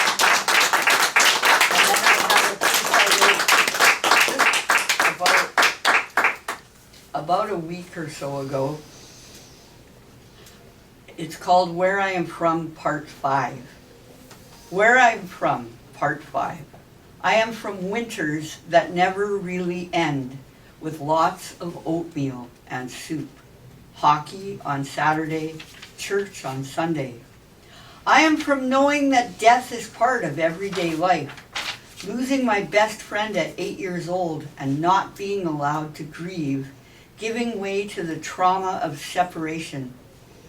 I am waiting to go meet the aliens and travel to other worlds. Television promised, but I'm still waiting. And then I wrote this last Friday, and this is about relationships. Love is not love. Love is not love if it hurts. Love is not love if it hurts. Love is not love if I'm black and blue. Love is not love if I can't be with you. Love is not love if you make me bleed. Love is not love if I cry all alone. Love is not love if I don't feel I'm at home, if I'm in your arms. Love is not love if I'm afraid, and that is not love. Thank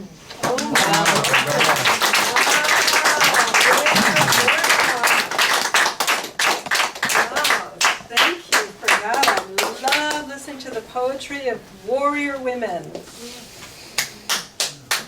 Okay, so next, and for something completely different, another great friend of the Secret Handshake. She does peer support here, she does dancing here, poetry here.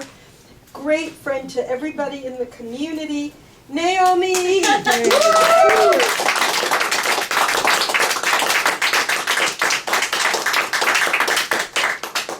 you very much, honey. Thank you, everybody. Can I break with tradition and sit? Yes. Yes.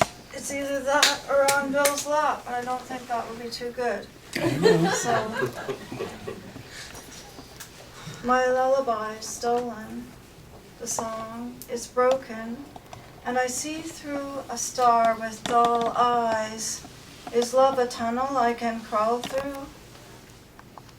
Is love a tunnel I crawl through that leads to a pool of shapeless water where the banks of the river carry their flow, shedding from me, then whisper to the seer?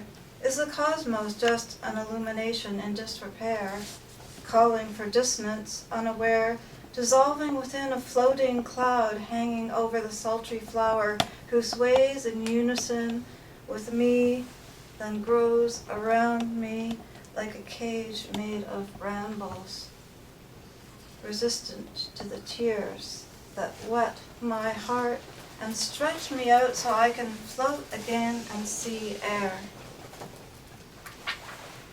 Teardrop on fire.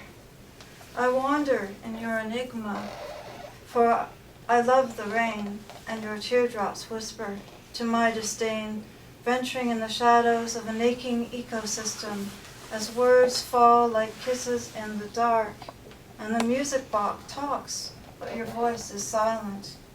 Unhinged but recoiled, facing a diaphanous wind, like entropy merged within, I am trapped in a dream, and your eyes swallow the terrain, and rain mixes with your tears, and I lie on a mirage reflected by the stars, tangled with songs and whispers that can't be heard.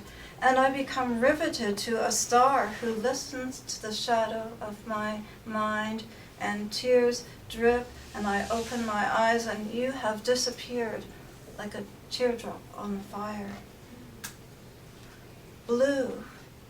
Time multiplies with all the places I have left behind, and I face retribution. I am a conqueror of the parody of voids, and as resilient as the butterfly, and the flower where it rests and dies, with sunken eyes where my shadow hides in blue, and reality is lost in a dream, hides in blue, and reality is lost in a dream, and the stars speak to me and tear off a piece of my wandering shadow. Just tell me to stop. That's 2 minutes. 2 minutes? Love in the inferno. I am in the inferno, basking with you. You are a tear lost in a pool, undefined, unretrievable, locked in a red ocean that has frozen over, and I wear a toxic mask to cuddle you. For inference plays with your kisses, falling from a jaguar's mouth, and I swallow vapors, and am in a hue, loved and forgotten, as untouchable as fire extinguished by the morning dew. But you are still only one breath away, but lost in the inferno. Woo!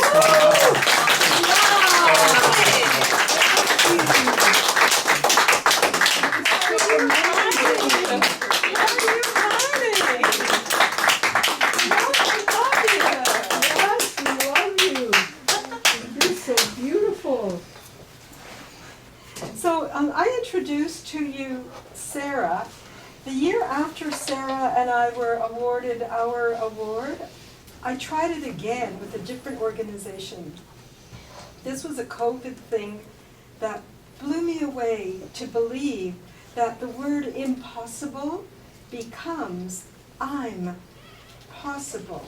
I learned about Zoom, and I was able to reach out and just met these wonderful people. Anyway, this next one, I don't even know what to say about her brilliance. Did you bring any paintings? Me? Yeah. No. Why not? Next time, this is a gallery, bring paintings. Aside from that, in my humble opinion, she's absolutely a brilliant writer who became one of the program directors of an organization in Hamilton, very similar to this on some level. They provide workshops and food, and everybody is accepted. I think the primary community are survivors of drug cultures, right? Is that it? Yeah, lived experience. Lived experience, yeah. Anyway, I'm going to shut up and let you meet the incredible Marie Sinclair. Woo!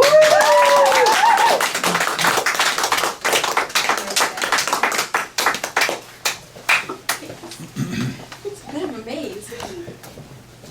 Sorry. Thank you, honey, and thank you, Bill. It's really great to be here. And all of you for sharing your creativity. I have two pieces I will read. I'm not going to give you context. I'm going to let them speak for themselves. And I'm just the vessel carrying the poetry to you. I have to find it. It's on my phone.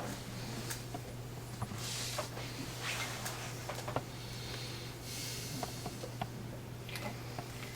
7 days in a row make a week. Pressed up against each other like dominoes, Monday turns into Tuesday, leaning towards Friday. The weekend looms with the promise of rest. While a rainbow glints following rain made up of 7 colors, that's all it takes. An array of yellow, green, blue, purple, red, and orange to raise one's spirits. There's only 3 colors in a police car's flashing lights. Roll the dice and you'll find 7 has the highest probability of occurring.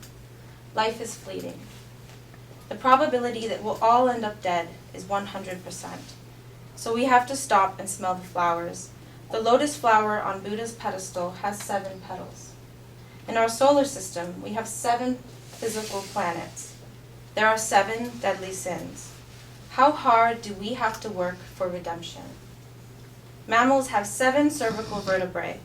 It turns out in nature, there actually aren't many things that have 7-fold symmetry. My son has 7 years. Sometimes he acts like he has a lot more. And that's only 9 years less than the boy whose life was snuffed out today outside our local mall. The city crawled to a stop behind yellow tape. I wonder if he had blonde hair like my son and blue eyes that twinkled when he smiled. I wonder if he knew that 7 is the atomic number of nitrogen. I wonder what his mother will do when she finds out he's been filled with exactly 7 bullets. Wow. Very good. Very good.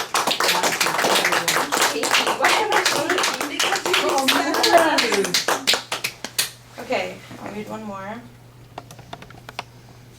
Wow. Sorry, I just have to find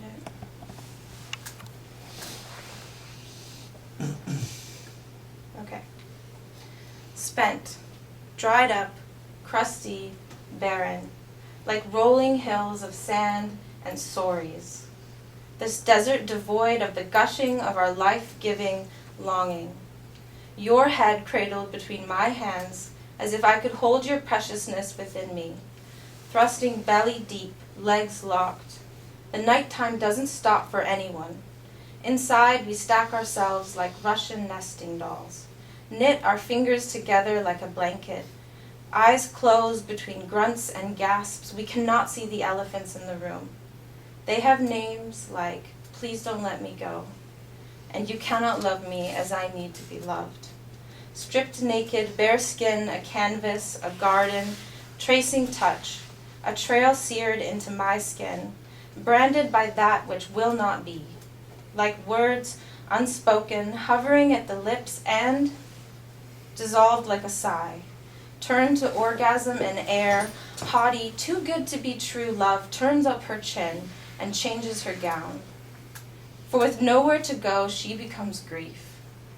Our lit fuse sparks blinding heat and stutters, blinking and going dark.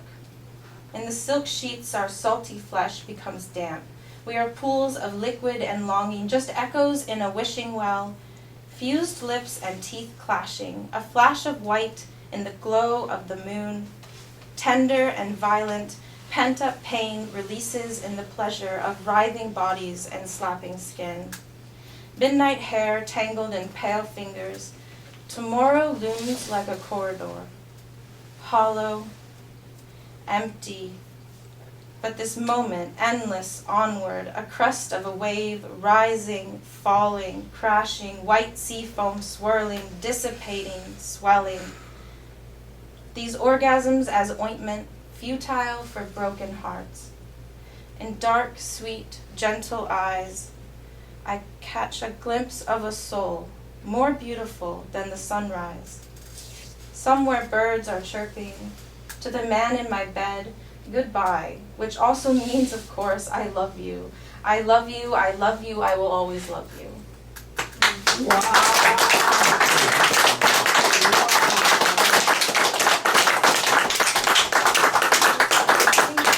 That was awesome. See that? I didn't pay her. No, and she doesn't ever have to. Exactly. So the wonderful Marie brought with her Emma, who I've never met before, but who I intend to meet the next time I go to Hamilton. I can't say anything about you except you seem so supportive and friendly and kind, and I'm really looking forward to hearing what you have to say. Emma!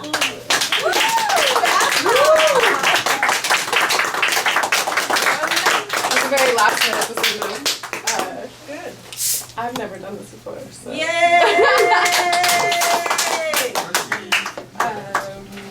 If you're not stage fright, join the crowd. More nerves with the writing part. Okay. Okay. If I were to be with you, I would make myself smaller, more compact, more digestible, to fit into the small corner of your life that you cleared for me. Before, I would have looked at that little space and thought, he loves me. Now I want to place a single stick of dynamite in that cold, bare space and blow it to pieces. I will not be smaller to make small men more comfortable. Yes. I will live and love in my bigness. My big thighs will shake the earth you stand on and demand more. Not from you. You've already shown me the smallness of your world, and I could not fit. Maybe more from me. More from the things I accept, more from the voice in my head, the one who decides what love is. Though, maybe she needs something gentler. Maybe I must love her into being with me.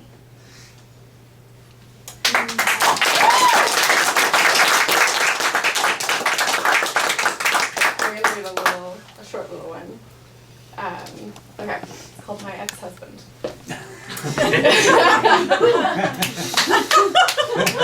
I know I look young, but I've got one. Like taking an axe to the breath before what was an endearment. Yesterday was husband. Today we drove nails into it, like those ledges meant to keep the pigeons away. Those two little letters dismember the tenderness that once came from that word. They are the 1.5-year space between being yours and becoming mine. I was once a wife. Yesterday, in fact. Today, no more. Bravo, bravo.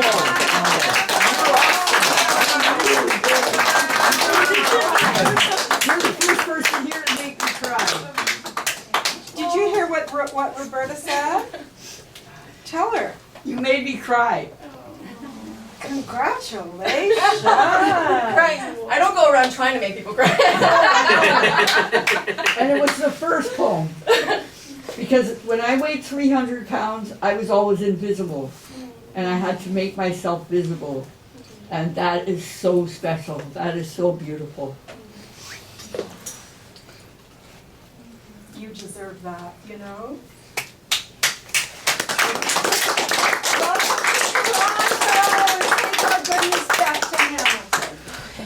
So our next reader is another longtime friend of our gallery and a very stalwart person that you could talk to if you're interested of the Ontario Poetry Society.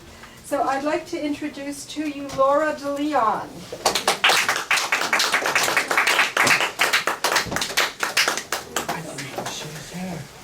Yeah, me neither. Surprise. Well, I must say it is a great and true honor to be in the presence of such phenomenons in the poetry community. Honey and Bill, very close to my heart and dear to me, and all these other poets that have gathered here, artists, perfumers. Well, I'm a writer and a musician and I'm an artist. This is more than just perfume, so. Yeah. So the talent is just overflowing. And you're obviously a clothing designer too. In another life. Okay, so my first poem is The Painted Sky. I think it's within the realm of poems that we've been listening to about art today, so here it is. Clouds that appear as angel wings send blessings beyond the grave, burnt offerings in red wisdom. Spiral skies burn red hot at night. Angel wings with no eclipse turn towards sun, rain, and sky. Clouds that appear as angel wings paint the sky in hyperbole, with cryptic mystic muses in stasis, with eyes turned towards the heavens. Cry to the sky, turn a blind eye, cast away, singe in vapors. Spirits arise to meet the day, cast their gaze at the blessed beauty and the sky above in waves. Thank you.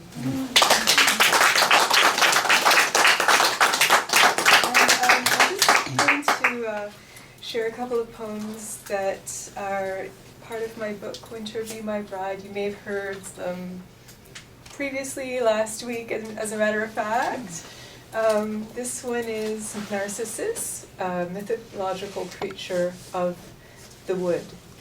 So here is Narcissus. How much are these wishes? What are they worth in tears? Do they reach you from here to the bottom of the lake? Do they resonate like songs murmured word for word across the bay to the evergreens in the misty morning? Visions of sylphs and fays run wild and stray, then return to the place that was luminous and deep. Keep your promise, fallen angel. I will call unto you to the world of dreams beyond the depths of your subconscious state. The mere reflection will draw you in and return you unto me. Thank you.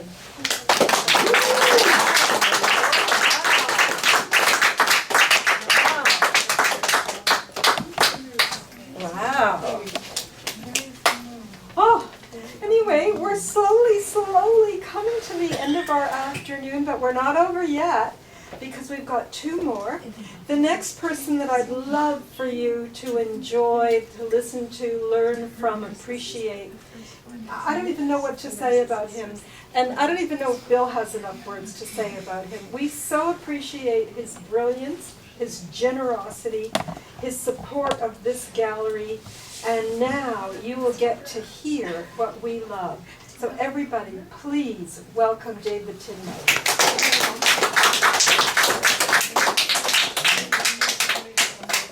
Thank you, Amy. That was very touching. So thanks everybody for letting me be part of this, and it's such a pleasure to be here always. I can't think of a better way to spend my afternoon. So it's so lovely to be here. And unexpected as always, all the different voices, and it's nice to be one of them. So I'm just going to read one poem about a love poem, a love hymn to my husband. I guess Hamilton, we've been together about 25 years, and it's for a friend of mine has a show in Niagara Falls, and it's sort of about a fake community that existed in Niagara Falls some 800 years ago, I don't know. And so she's made us all part of this community, and we all get to have these beautiful fake portraits of us looking like we're from 100 years ago. And so I wrote this poem to my husband, who I feel like I've been with him for 100 years, and you know, and it's sort of about Niagara Falls as well. So my husband is Niagara Falls, and you know, when I was a boy, we would go up to the falls, and you go and you get in that little Maid of the Mist boat, and it's sort of far away and beautiful, but then as you get very close, it becomes really, really powerful and very frightening, and but also beautiful and awe-inspiring. And then you go back and you know, in a little boat, and then you go and you see all the things, and you realize that you're in a weird place that changes its face. It's like beauty from afar, terror from close up, beauty from back, and then a lot of fake. There's a lot of fake in Niagara Falls. They can turn off the falls completely. Did you guys know that? They can actually like shut it down completely. Right? And so I thought, well, I'll give my husband another face. I'll give him, because it's a little bit old, and people 100 years ago they had old things, so they liked Greek things. So Atalanta was this woman warrior who was from the myths, and she was the city of Atlantis named after her, and she was she was the only female Argonaut in some versions of Jason and the Argonauts, and she also was the only female member of this boar hunt. I can't remember the name of who was in charge of the boar hunt, but they went and they chased this boar, and she was the one who shot the arrow that got the boar.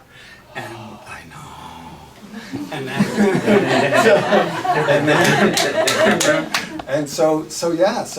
and then, last two things. There was this guy 100 years ago, and he put this high wire across the falls, and he walked across it, and he was this small French man named Blondin, and everybody was like, oh my God, he's walked across the falls, and then he had to up himself, so he think he cooked omelets in the middle of it, and then carried the guy over there, all kinds of amazing things. And what was so cool about Blondin was that he spoke to different audiences. He spoke to people who were just like the falls, right? And like the nature or beauty of nature, nature is so natural. And he also spoke to another community, which is that, there's the Underground Railroad, which starts in Atlanta, maybe, it starts lots of places, but that could be one of the starting points of the Underground Railroad. And one of the ways across the border was a suspension bridge that Harriet Tubman used to take people across, and she would pay off the guards at that little suspension bridge. And she would say, I have calico cloth. And there was southern calico cloth, and there'd be calico cloth, and there'd be people under the calico cloth, and they would go across. Not necessarily too wonderful, better for liberation either, but at least a passage. And so those are the things I'm thinking of. Your time's up. I'm kidding. It's a short poem, I promise. That was a good joke, though. I was starting to think that was the poem. You're right. It is a poem in itself. It's beautiful. Change in my arms, my man made of mist, metamorphose into my Atalanta. Atalanta, made man-made, of what mist, made mine, woman, man, ready-made, of what waters, what freedom falls, from what land falls in all, into what maw, man-made or natural, would they send us cataracts all, what maw, of what love canal, cataract contracted, slaves to one another, man-made, of what hunt my Atalanta bore, what boar, on what spear uprushing, milk thistle, of what crab crushed on spume, of what rock cracked racked, Malabar made man, sacrificed to save what God missed, whose nature, unnatural, Atalanta, am, your boar river spears thrush through what rapid rush, others, hunters, shadow around us, surround us, thrush us through what brush, descending water to what ending, what river-racked fume wall of whose thunder, what freedom falls through what wounds, What escape, what cresting, Amistad love, what Kamogata, Maro, Eros, overtopping, whose watered abyss, golden fruit, my eyes, a mirror on mirror falling, new fruits, crushing Ignatius stone on, while above the hum curve of the Blondin Tubman high wire space rope walk who walks? My Malabar marigold man, made slave, made nature, made free, ready-made maid of these mists cresting over the maw of nature's nature engulfing. Ready-made you in you, my Atalanta, braving all wires wired, it all waters falling. Ready-made man, woman, will you walk the high walk? Hunted love, no boar named in Madurai, where we, or on Mount Parthenon mounted, made, or Jordan rivering, not Amazon zoning in, just men, maids, amens, amen, just us, just surrounded, hunger hunters in the surround town, surround who, us, boar hunt, or fleece of all protest, white falls, white falling, white fleeced, calling all white, what hunter erase, no case, savage fume, thunder, Amazonian painted men, women sacrifice. Who, lions, two lions, lion on a lie, in some sun-dapple, big apple tour, sheets of white sheet.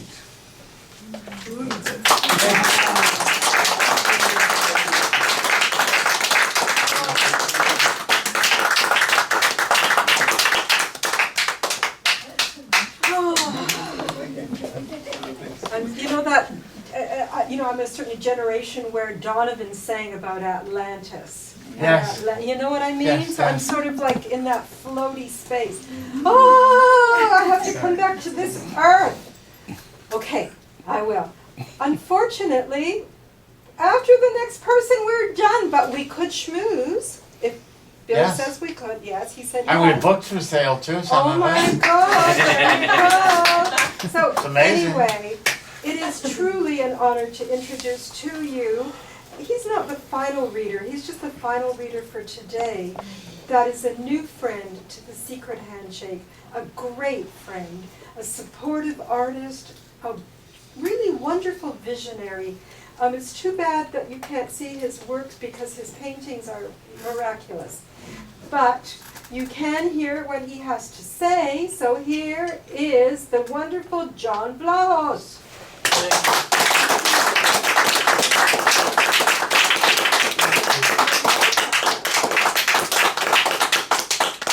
I've been with you people about 2 years now. That's a new friend. Oh, is it? Believe me, you're a new friend. New, yeah. I guess some of you are. Come back in a decade and then you can be Some of us actually one of are us. brand new. Oh my God, I can't believe that people have been here that long. Some of us are ancient. This is amazing. No, really, this is incredible. Okay, I like to play with words, as I see that Bill does for sure, and yourself, and some others that really play with words in an unusual way. So I just thought I would have a good time one day sitting at the park, and I typed it right in my cell phone. Can brick exist without her brack? When bric-a-brac divorce, what happens? Is Nick-Nack a family? Does Nick-Nack have a nickname? Is it Icky? Is it Ick-Ack? Is it Icky or Acky? Is bricking and bracking like hot and a half? Is it medium high or 10 feet tall? I think the bricks are braced by the bracking, and bricking the brack isn't enough for the ap and pike constituency, or appease Icky and Acky's disposable disposition. So Icky has an Acky somewhere. They bric-a-brac and tick-a-tack braced by all the bracking in the woodwork. They trace a long lineage back to brack, where stencils are used all the time to tie the shoestrings of brick. If Icky could meet Acky, they would make for good friends. Perhaps they would help Brick tie her shoelaces without stencils. If the going got tough, they could always tie his shoelaces together, in which case they would be known as knick-knack all over again.